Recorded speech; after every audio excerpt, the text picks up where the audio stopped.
I definitely believe in this commitment to service. It's real important to me. And, you know, when somebody says, well, what do you do? And I say, I do service. It's joy. It's a joy for me to do service. My name is Abby Lehrman. I've been a homeless advocate for over 20 years, and I work at Martin DePore's Soup Kitchen as a social worker and case manager. I moved to San Francisco in 1973 from New York City. I grew up in a very upper middle class suburban background. My father was a doctor. My mother was a lawyer. I have an older sister, a younger brother. They were always pretty perfect. I was the identified problem in the family.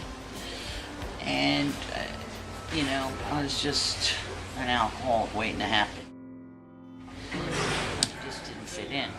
So I needed something to help me fit in.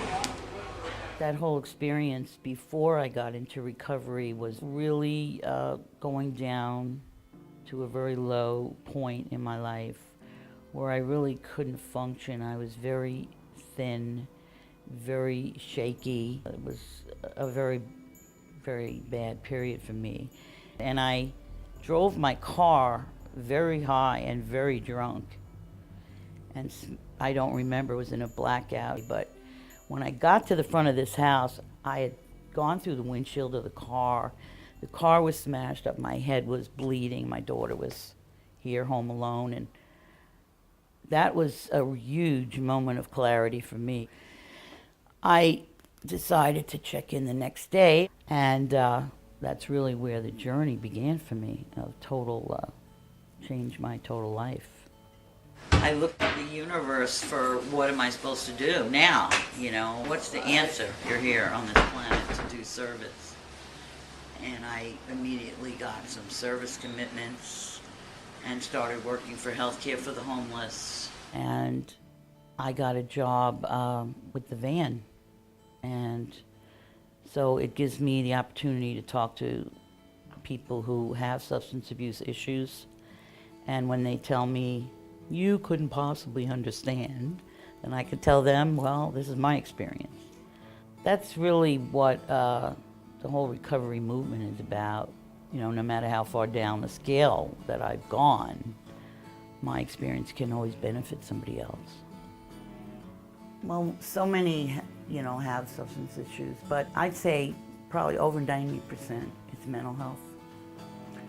And the people who use drugs and alcohol are using them because they can't really get mental health services.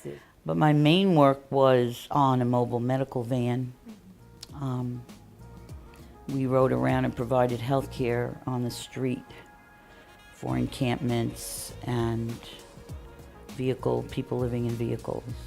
Because I worked in the field for so many years, I felt like I could still participate. So I volunteer at Martin DePore's 2 days a week because Martin's is really a house of hospitality, more than just a soup kitchen. Every day we serve a different soup. Tuesday's potato soup, Wednesday's bean soup, Thursday is barley soup. I give out numbers, I stay in the yard, and I talk to people as they come in and do whatever social services needs to be done. It ranges from housing, and I fill out paperwork for people. The first award I got was real fun because it was in Washington, D.C., and Ted Kennedy presented me with an award for innovative service. Walden House Multi-Services Program presented a certificate to me for endless effort in the assistance of others. 6 months ago, a guy came in and he was crying, a big, strapping, healthy-looking guy, and he was crying. And he told me that he left his program in San Jose and he needed to get back in and he didn't know what to do. He said, please call my program and see if I can get back in. So I called his program and they said, if he can get down here to San Jose, he can get back in. He said he had no money and he's crying. So I gave him $5. I figured if $5 can help this guy, I'm gonna give him the $5. So last week he showed up and he gave me back the $5. And he said that he had completed his program, was in school, he wanted to become a drug and alcohol counselor. So I never give up on anybody. You know, I've seen a lot of miracles, a lot of miracles.